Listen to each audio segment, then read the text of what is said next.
All right, I'm stranded in Pennsylvania right now with a flat tire, but I want to, before I go to a motel or something for the night, I'm going to make the Daf Yomi video very quickly. So when we're talking about the machlekes between Rameir and the Chachamim, as far as uh,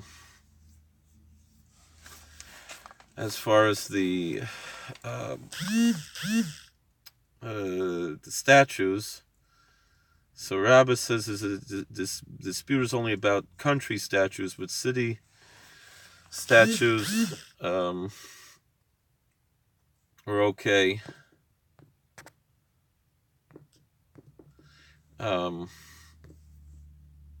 and my time of Illinois Avdi, because the cities only make statues for decoration and not for worship, because they're not so religious in the cities, right?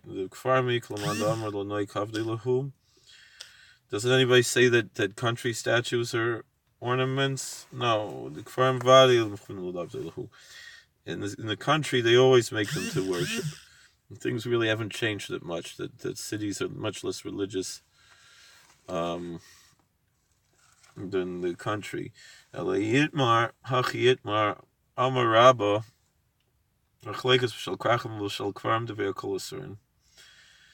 So Rabba, some say it the other way, that the city, some are worshipped and some are not worshipped, because there are religious people in the city. But in the village, they're all forbidden because everybody's religious in the country, right? So the sages say, Ein in Asurin, the only ones that are prohibited are the ones that have a staff, a bird, or a sphere. The staff means that he rules the whole world with a staff. A bird, it's like holding the bird means it's like he's on the whole world like a bird. I guess meaning like a bird in the hand, like a bird runs away, or also it's like the bird is up high in the sky, so everything's small under it. And the sphere means he holds himself under the whole world like one holds a sphere.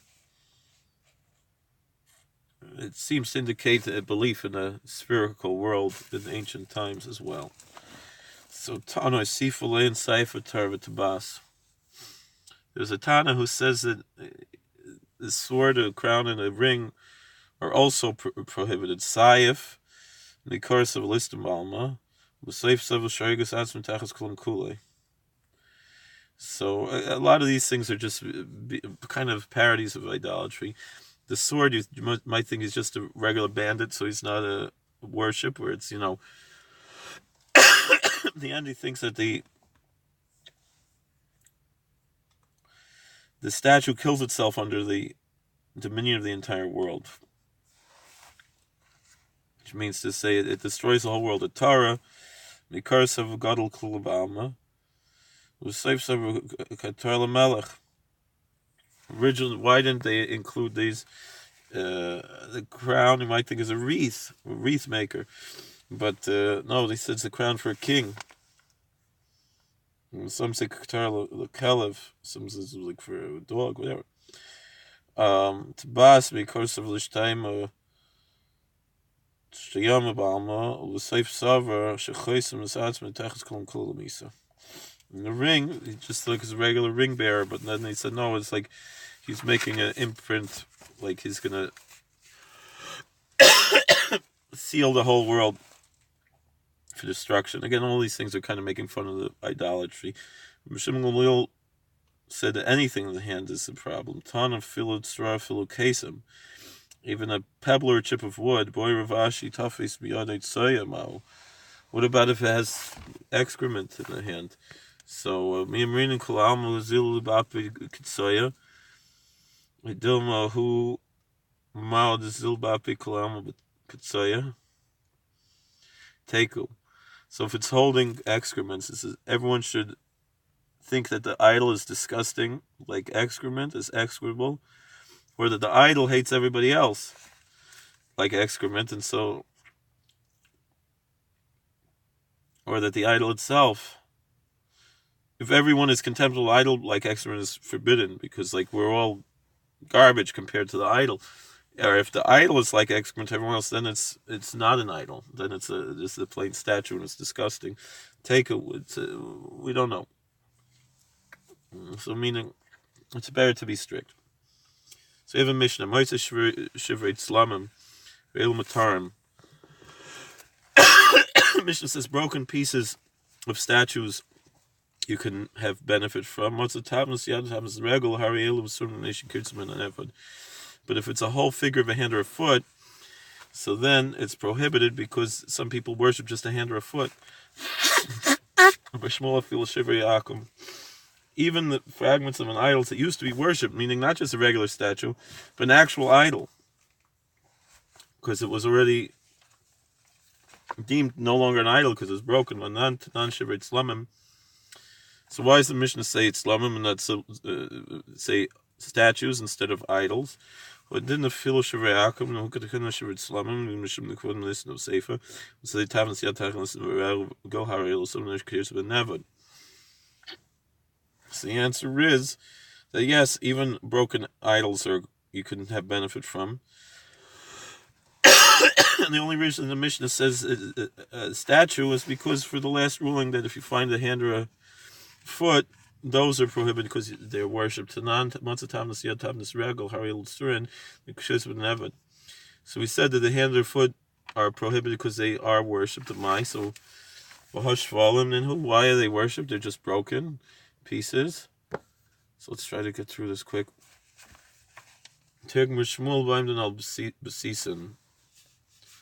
No, if they're standing on a pedestal, then it's like it shows it's honored. So it's not a broken piece. What if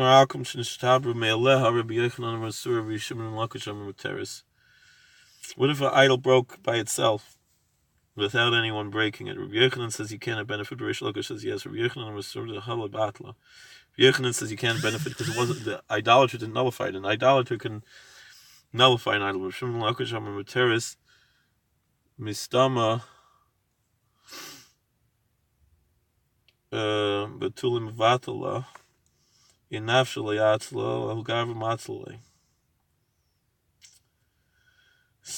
Reish Lakish says no. Once it's broken, so the owner says it's no longer an idol because it couldn't save itself. It's going to save me.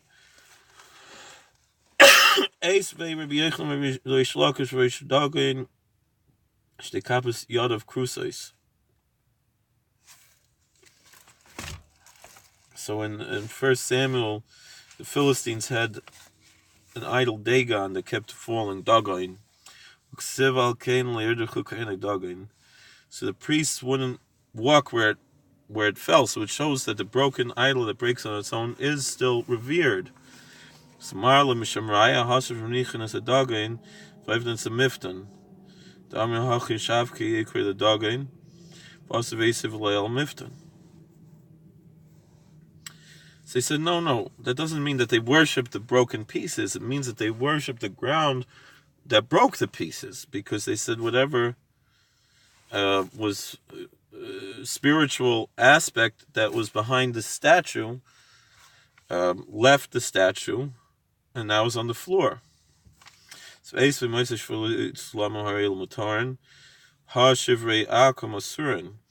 Yochanan said broken statues are you can use, but broken idols you can't. So so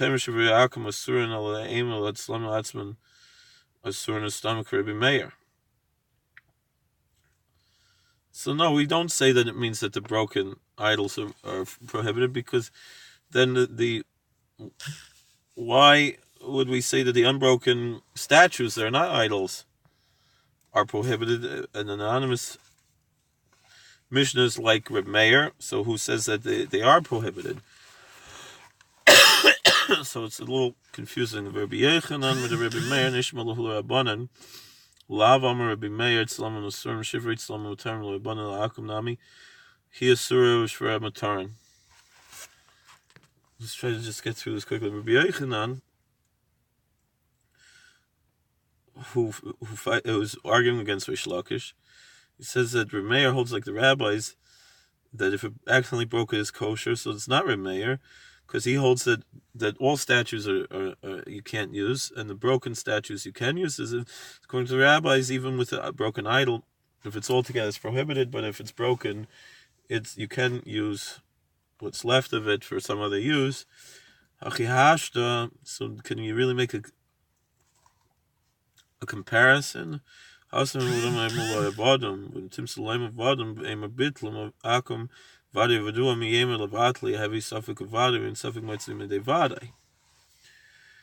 said, you say that when it comes to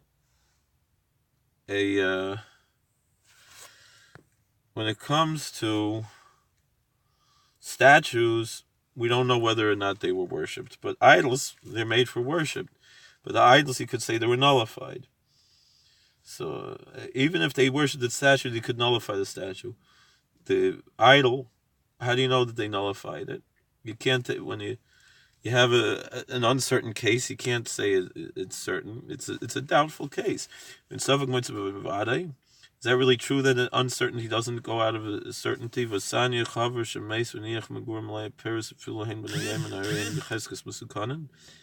someone who's scrupulous to tithe all his produce died, he left a store full of produce even one day old, you should assume that they were tithed, so they're kosher. So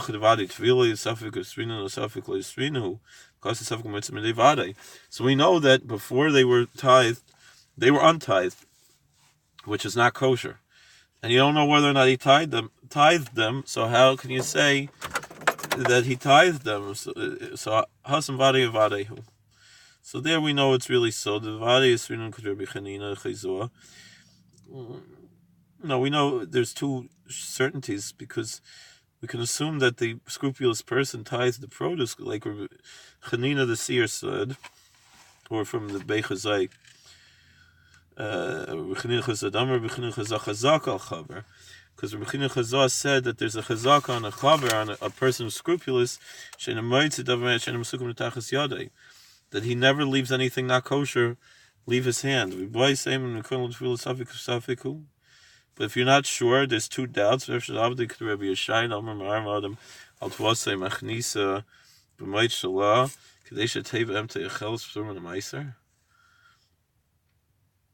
maybe he followed Rav Shaya, who says that a person could use the following trick, that if he brings the grain in with the chaff on it to feed his animal, its animal food doesn't have to be tithed. So how do you know it was tithed? I'm saying something might be Vade. And is it really true that a doubt doesn't come into something that's certain? That a doubt is enough to remove it from being certain? Vasanya or Yehuda. Meiser Shchasser shall meitzik echad merimen. Shtil nefel avor. Over koin veits it's later zachrim nekeva. Over myself necham teru. Yishachulde vardless mitzin sham. There was a story of a slave woman who threw a miscarriage into a pit, and we'll have to talk about that tomorrow because I've already I gotta get going. All right, thank you for watching. God bless. Please like, share, and subscribe, and comment. All the best. Thank you. Which daf is this? This is Mem Aleph. All right, thank you.